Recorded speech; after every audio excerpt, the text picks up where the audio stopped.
Good morning friends. आज हम बात करेंगे, आज क्लास रूम में नहीं है, आज ये बाहर बैठ के बात करते हैं। और आज हम बात करेंगे एनाटॉमिकल सिस्टम स्ट्रक्चर। हमने आपको पूरी सीरीज़ थी वो हमने आपको बता दी थी। अब आज हम बात करेंगे कुछ ऐसी समस्याओं के बारे में जो गर्भवती महिलाओं को, छोटे बच्चों को होती हैं।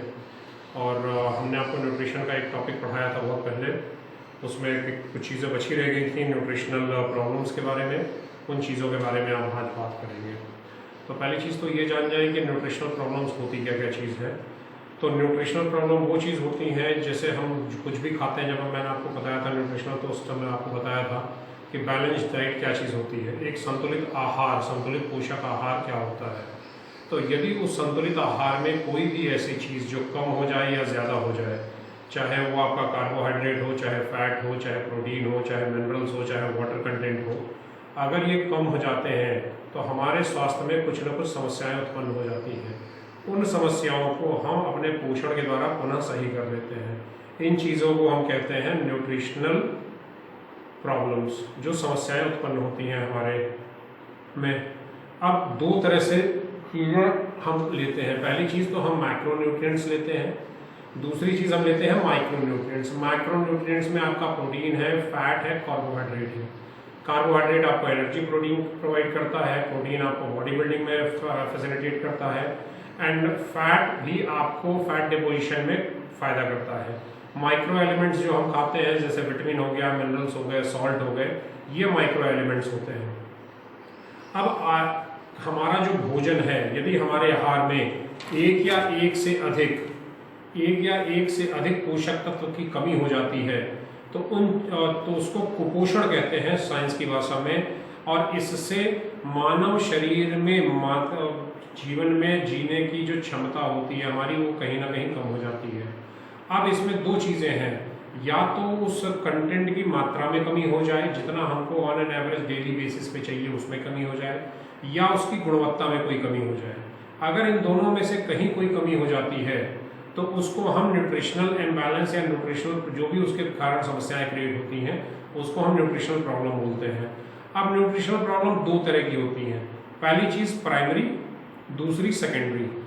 प्राइमरी न्यूट्रिशनल प्रॉब्लम जो होती हैं मात्रा या गुणवत्ता में कमी के कारण होती हैं, जिसके कारण इसका मेन कारण क्या होता है, हमारे भोजन की दोषपूर्ण आदतें। कुछ लोग ऐसे होते हैं जिनको हरी सब्जियां खाना पसंद नहीं है, कुछ ऐसे होते हैं जिनको पत्तेदार सब्जियां नहीं पसंद है, कुछ ऐसे छोटे बच्चे होते हैं जो सिर्फ पोटैटो खाते हैं, जो सिर्फ आलू खाते हैं, कुछ ऐसे बच्चे होते हैं जो कई चीज़ें खाना नहीं पसंद करते। तो दूसरी चीज़ खाने की दोषपूर्ण आदतें। दूसरी चीज़ होती है गरीबी। गरीबी के कारण हमारे समाज में कई ऐसा है कि न्यूट्रिशनल डाइट नहीं मिल पाती। कई बच्चे, कई महिलाएं एनीमिक रह जाती हैं। एनीमिक मतलब होता है जिनमें खून की कमी रह जाती है। अशिक्षा की कमी होती है। लोगों को ये नहीं पता कि हमें क्या, कब और कैसे खाना है। उनको बस ये रहता है कि हमने खाना खा लिया, हमारा काम हो गया। उस खाने में पोषण है नहीं है, उससे हमारे शरीर को फायदा होगा नहीं होगा, इससे उनका कोई लेना देना नहीं है। दूसरी चीज़ होती है अंधविश्वास। ये अंधविश्वास ये एक ऐसी चीज़ होती है प्राइमरी कॉज में कि हमें ये खाना चाहिए, ये नहीं खाना चाहिए, इस दिन ये नहीं खाना चाहिए, इस दिन वो नहीं खाना चाहिए। हिंदू धर्म में कुछ बैन है, मुस्लिम धर्म में कुछ बैन है, क्रिश्चियन में कुछ बैन है, इस तरह की चीज़ें। दूसरी चीज़ पोषक तत्वों की जानकारी का अभाव, कि हमारे छोटे बच्चे के लिए कौन से पोषक तत्व हैं, गर्भवती महिलाओं के लिए कौन से पोषक तत्व हैं, बाकी लोगों के कौन कौन से पोषक तत्व हैं। तो इस तरह की जानकारियों का अभाव होता है। तीसरा, अस्वास्थ्यप्रद वातावरण, जो मैंने आपको कॉन्सेप्ट ऑफ हेल्थ में बताया था हाइजीन के बारे में, कि हम कितना भी अच्छा खाना पीना खा लें, मगर यदि हमारा वातावरण, हमारा रहन सहन, आहार व्यवहार यदि स्वच्छ नहीं है तो वो भोजन भी हमारे शरीर पे कम असर करता है। तो अगर हम शुरू से बात करें तो हमारे शरीर में जो भी भोजन जाता है उसमें दो तरह के पदार्थ होते हैं, एक मैक्रोन्यूट्रिएंट्स, एक माइक्रोन्यूट्रिएंट्स। अल्प पोषक तत्व और बृहद पोषक तत्व। बृहद पोषक तत्व दैट मीन्स माइक्रोन्यूट्रिएंट है कार्बोहाइड्रेट, प्रोटीन और फैट। माइक्रोन्यूट्रिएंट अल्प पोषक तत्व आपके विटामिन है, मिनरल्स है, सॉल्ट है, ये चीज़ें हैं। और कमी कितनी तरह की होती है, दो तरह की कमी होती है। कमी कहते किसको है, किसी की मात्रा या किसी भी पोषक तत्व की मात्रा या गुणवत्ता में यदि कोई कमी हो जाती है तो उसे हम पोषक तत्व में कमी कहते हैं या न्यूट्रिशनल डिफिशियंसी कहते हैं। पोषक तत्व में कमियों के दो प्रकार होते हैं। पहला प्राइमरी डिफिशियंसी, प्राथमिक प्रकार, दूसरा सेकेंडरी डिफिशियंसी या द्वितीयक प्रकार। प्राथमिक प्रकार के कई कारण होते हैं। जब एक या एक से अधिक पोषक तत्वों में हमारे शरीर में कमी हो जाए या उनकी मात्रा या गुणवत्ता में, तो उसको हम प्राइमरी डिफिशियंसी कहते हैं। कारण इनके कई होते हैं, कई कारण जिम्मेदार होते हैं। पहली चीज तो होता है कि भोजन का दोषपूर्ण आदतें, हमारी आदतें खराब होती हैं, हम समय पे खाना नहीं खाते, प्रॉपर जितना चाहिए उतना नहीं खाते, कम खाते हैं या ज़्यादा खाते हैं। दूसरी गरीबी के कारण लोग अच्छा न्यूट्रिशनल फूड प्रोवाइड नहीं करा पाते। आजकल आप सुन भी रहे होंगे, गवर्नमेंट कहती है कि हम 80 करोड़ लोगों को भोजन प्रोवाइड करा रहे हैं। इसका मतलब ये है कि हमारे देश में 80 करोड़ की आबादी ऐसी है जो अपना स्वयं भोजन नहीं खा सकती। अगर उसको छोड़ दिया जाए तो वो माल न्यूट्रिशन की श्रेणी में चले जाएंगे, कुपोषित हो जाएंगे वो लोग। तीसरा कारण है अशिक्षा। लोगों को यही नहीं मालूम कि हमें क्या खाना चाहिए, कब खाना चाहिए, कैसे खाना चाहिए, क्या हमारे पोषक तत्व है, क्या हमारी बैलेंस डाइट्स है। चौथा अंधविश्वास। पांचवा कारण है पोषक तत्वों की जानकारी का अभाव। छठा कारण है खाद्य पदार्थों की कम आपूर्ति। कभी कभी मौसमी चीजें मिलती हैं, वो शॉर्ट कर जाती हैं। जैसे कभी बारिश नहीं हुई, कभी सूखा पड़ गया, कभी बाढ़ आ गई, तो उन चीजों का उन गांव देहात के क्षेत्रों में वो फसलें पैदा नहीं हो पाती, जिस कारण से उन चीजों की कमी हो जाती है, खाद्य पदार्थों की। अस्वास्थ्यप्रद वातावरण, जो अभी मैंने आपको बताया कि हम कितना भी खा लें, कितना भी कुछ कर लें, कितना भी न्यूट्रिशनल डाइट ले लें, मगर यदि हमारा वातावरण स्वच्छ और सुंदर नहीं है या हमारा वातावरण साफ नहीं है, तो उससे कोई फायदा नहीं पड़ता कि हम कितना भी अच्छा खाएं। द्वितीय कारण पे आते हैं सेकेंडरी डिफिशियंसी, कि पोषक तत्वों की मात्रा और गुणवत्ता उपयोग होने के बावजूद हम जितनी मात्रा में चाहिए उतनी मात्रा में विटामिन खा रहे हैं, उतनी मात्रा में हम कार्बोहाइड्रेट खा रहे हैं, उतनी मात्रा में हम फैट ले रहे हैं, उतनी ही मात्रा में हम आपका सब कुछ कर रहे हैं, न्यूट्रिशनल वैल्यूज हमारी सारी प्रॉपर है, मगर उसके बाद भी वो चीज़ें खाने के बाद भी हमारे शरीर में वो चीज़ें नहीं लगती हैं। आपने कई समाज में देखा होगा, कई लोग ऐसे होते हैं जो बहुत ज़्यादा खाना खाते हैं मगर वो फिर भी दुबले पतले रहते हैं। तो उसका क्या कारण है? अब वो जो कारण आता है that is a secondary factor. Primary factor या प्राथमिक डिफिशियंसी वो चीज़ होती है कि आपको अवेलेबिलिटी ही नहीं है, वो चीज़ उपलब्ध ही नहीं है। सेकेंडरी डिफिशियंसी वो चीज़ होती है कि आपको उपलब्ध है मगर आप उसका उपयोग नहीं कर पा रहे हैं। तो इसमें पहली चीज़ तो पाचन क्रिया को जो आपके प्रभावित करने वाले कारक हैं, जैसे भूख न लगना, उल्टी होना, दस्त होना, पेट का अगर कोई पेट में कृमि हो गया है, पेट में कोई रोग हो गया है, तो इस तरह की चीज़ें आपकी सेकेंडरी डिफिशियंसी का कॉज करती हैं। दूसरी चीज़ कि आपकी बॉडी में खाना पच गया मगर जहाँ एसिमिलेशन होता है, आंतों में जहाँ खाना अवशोषित होता है हमारी कोशिकाओं में, वहाँ पे चीज़ें आपकी प्रॉपरली काम नहीं कर रही हैं।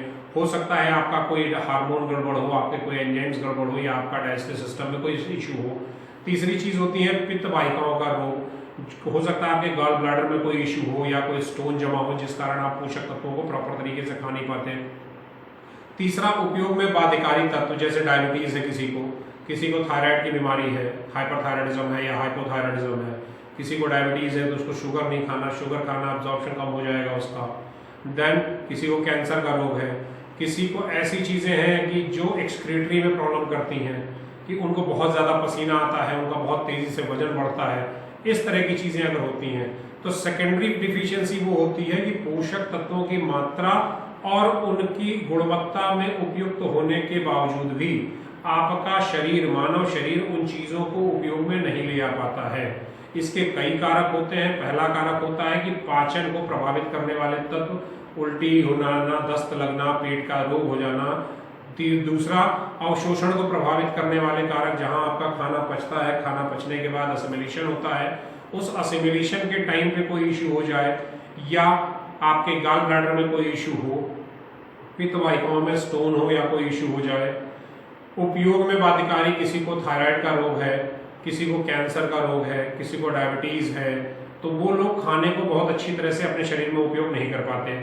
तीसरा उत्सर्जन को बढ़ाने वाले कारक, ऐसी चीजें जो आपके बॉडी से एक्सक्रीशन बढ़ाती हैं, बहुत ज्यादा मूत्र का विसर्जन होता है, उत्सर्जन होता है, बहुत ज्यादा आपको पसीना आता है, इस तरह से चीजें आपके खाने में न्यूट्रिशनल वैल्यू को कम करती हैं। अब आइए, मैल न्यूट्रिशन क्या चीज होती है, कुपोषण की परिभाषा क्या है। तो पहली चीज तो ये समझ जाइए कि दुनिया में जितने भी कुपोषित बच्चे हैं पूरे देश में, सारे विश्व में, उसके लगभग लगभग 33 से 35%, 1/3 बच्चे भारत में रहते हैं। हमारा देश इतना ज्यादा कुपोषित है और इसमें से भी सबसे ज्यादा उन बच्चों की संख्या है जो 6 महीने से 3 साल तक के बच्चे होते हैं। इनको प्रॉपर न्यूट्रिशन नहीं मिल पाता, इन बच्चों को प्रॉपर पोषण नहीं मिल पाता। ये बच्चे प्रॉपरली तरीके से पोषित नहीं हो पाते। क्यों? क्योंकि ना इनकी मदर को मालूम है, ना इन जो सोशल एनवायरनमेंट में ये रहते हैं, जिस सामाजिक व्यवस्था में ये रहते हैं, उस सामाजिक व्यवस्था में ही ये मालूम है कि इन बच्चों को क्या खिलाना चाहिए, क्या नहीं खिलाना चाहिए। ठीक है। और शरीर का निर्माण करने वाले प्रोटीन के पोषाहार, ऊर्जा देने वाला कार्बोहाइड्रेट और वसा, इन सब की कमी होती है। अब जहां तक का नियम है कि बच्चे लगभग भारत में जो बच्चे पैदा होते हैं, मान लीजिए अगर 100 बच्चे पैदा होते हैं भारत में, तो उसमें से लगभग 46 बच्चे कुपोषित होते हैं। 46% of babies are malnourished in India. इन बच्चों के पोषण संबंधी समस्याएं जो होती हैं, ये इनके पारिवारिक बैकग्राउंड से ही चली आती है। उनके माता को देखेंगे, उनके पिता को देखेंगे, तो जाहिर सी बात है कि जब कैरिंग मदर, जो माँ गर्भवती होती है, जो वही कुपोषित रहती है, तो बच्चा पोषण युक्त नहीं हो सकता। अब इस पोषण संबंधी जितनी भी क्रियाएं हैं, बच्चों के वृद्धि और विकास के लिए आवश्यक पोषक तत्वों की संतुलित मात्रा में आवश्यकता होती है। यदि एक या एक से अधिक पोषक तत्वों की शरीर में कमी हो जाए तो शरीर में कुपोषण संबंधी रोग उत्पन्न हो जाता है। अब इसकी डेफिनेशन कैसे लिखेंगे ये आप समझ लीजिए कि अगर आपसे पूछा गया कि कुपोषण को परिभाषित कीजिए या कुपोषण की परिभाषा लिखिए, तो इसको लिखने का तरीका होता है कि शरीर की वृद्धि और स्वस्थ बनाए रखने के लिए जितनी मात्रा में संतुलित आहार की आवश्यकता होती है, उसके न मिल पाने पर शरीर में होने वाली स्थिति को कुपोषण कहते हैं। मतलब शरीर की वृद्धि और स्वास्थ्य को बनाए रखने के लिए उपयोग में आने वाली संतुलित आहार की मात्रा का न मिल पाना कुपोषण कहलाता है। अब कितनी तरह का होता है? तीन तरह का होता है। पहली चीज होती है अंडर न्यूट्रिशन, मैल न्यूट्रिशन जिसको बोलते हैं। दूसरी चीज होती है कुपोषण, अति पोषण भी होता है। कभी कभी किसी छोटे बच्चे को आप देखेंगे बहुत मोटा होगा, बहुत उसके शरीर में वजन होगा, तो ऐसी कंडीशन में भी उसको हम कुपोषित ही बोलते हैं। ऐसा नहीं होता कि बच्चा एक तंदुरुस्त है, अगर एक नॉर्मल एवरेज से बच्चा ज्यादा बड़ा हो गया तो उसको हम कुपोषित बच्चा ही बोलते हैं। तो प्रकार क्या होते हैं? अल्प पोषण, अपर्याप्त तथा असंतुलित आहार लेने से उत्पन्न होने वाली समस्या या स्थिति को हम कहते हैं अल्प पोषण। अति पोषण, आवश्यकता से अधिक आहार लेने पर जो स्थिति पैदा हो जाती है उसको हम कहते हैं अति पोषण। तीसरा है असंतुलन, इम्बैलेंस, असंतुलित आहार की कमी या ऐसा आहार जिसके में पोषक तत्वों का अनुपात सही नहीं है। वो आहार जिनमें पोषक तत्वों का अनुपात सही नहीं है उसको हम कहते हैं इम्बैलेंस या असंतुलित पोषण आहार। और स्पेसिफिक कमी, मान लीजिए किसी को विटामिन ए की कमी हो गई, किसी को विटामिन बी की कमी हो गई, किसी को प्रोटीन की कमी हो गई, किसी को कार्बोहाइड्रेट की कमी हो गई, तो वो विशिष्ट कमी में आता है जिसको स्पेशल डिफिशियंसी बोलते हैं। अब इसका कारण क्या होता है? कारण ये होता है, पहली चीज तो इन्फेक्शन।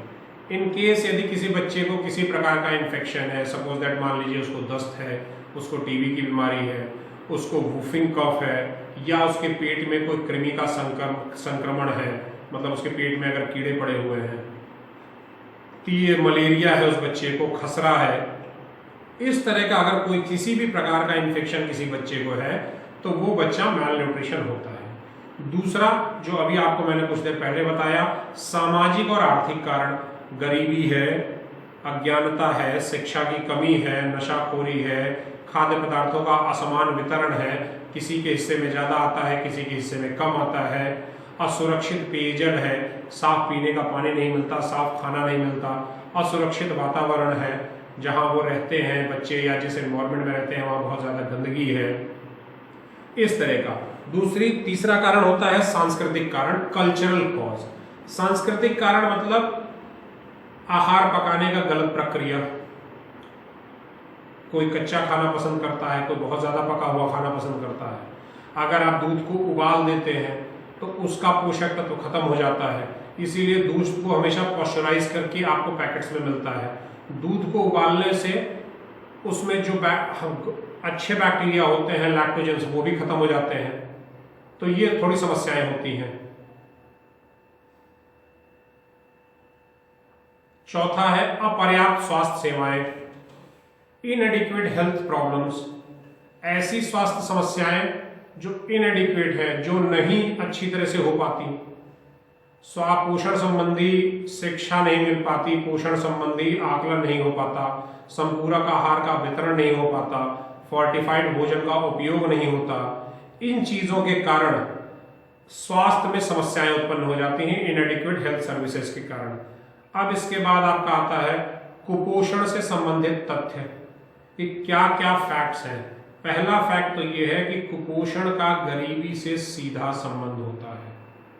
यदि कोई परिवार गरीब है तो उसके परिवार में पारिवारिक सदस्य जो भी होंगे, माता पिता दादा दादी, होने वाले बच्चे या हुए बच्चे, वो सारे के सारे कुपोषित होंगे। दूसरा, पोषण से संबंधित परामर्श से परिवार के लोग सीमित साधनों और भोज्य पदार्थों से अपने बच्चों को कुपोषण से बचा सकते हैं। यदि किसी के परिवार का बच्चा माल न्यूट्रिशन है और उसके पास लिमिटेड साधन है, तो वो लिमिटेड साधन पे भी अपने परिवार को कुपोषण से बचा सकता है। तीसरा, बच्चे की वृद्धि पर निरंतर निगरानी रखने से आप बच्चों को कुपोषण से बचा सकते हैं। कम वजन वाले बच्चों पर विशेष ध्यान देना जरूरी है। कुपोषण होने के पश्चात उपचार करना कठिन हो जाता है। एक चीज याद रखिएगा कि यदि कोई बच्चा माल न्यूट्रिशन हो गया, शुरू से ही माल न्यूट्रिशन है और कंटिन्यू 6 महीना 8 महीना साल भर वो माल न्यूट्रिशन चला आ रहा है, तो फिर उस बच्चे का इलाज करना बहुत ही दूभर हो जाता है। कुपोषण से बच्चों की बीमारियों का खतरा और मृत्यु का खतरा बढ़ जाता है। कभी भी अगर कुपोषण होता है तो बच्चे का मृत्यु का खतरा या बच्चों की बीमारियों का खतरा बढ़ जाता है। अब असेसमेंट कैसे करते हैं? पहली चीज तो उनकी डाइटरी हैबिट समझ लीजिए। यदि आप किसी परिवार में जाती हैं, यदि आप होम विजिट के लिए जाते हैं, तो उस परिवार के खान पान की आदतें संबंधी अगर आप जानकारी ले लेंगे, क्या जो छोटे बच्चे हैं उसको स्तनपान कराया जाता है, उनके यहाँ भोजन पकाने के तरीके क्या होते हैं, किस प्रकार का उनको आहार में दिया जाता है, तो आपको स्पष्ट पता लग जाएगा कि ये परिवार कुपोषित होगा या कुपोषित नहीं होगा। ठीक है, तो ये यहाँ तक की वीडियो है किसके बारे में? कुपोषण के बारे में। अब उसके बाद कुपोषण में आता है कुछ डेटाज आते हैं, वो डेटा हम आपको अगले वीडियो में बताएंगे। और प्रोटीन से रिलेटेड जो कुपोषण होती है, एंथ्रोपोमेटिक एग्जामिनेशन क्या होता है, MUAC पट्टी क्या होती है, ये सारी चीजें आपको हम नेक्स्ट वीडियो में बताएंगे। ठीक है, थैंक यू।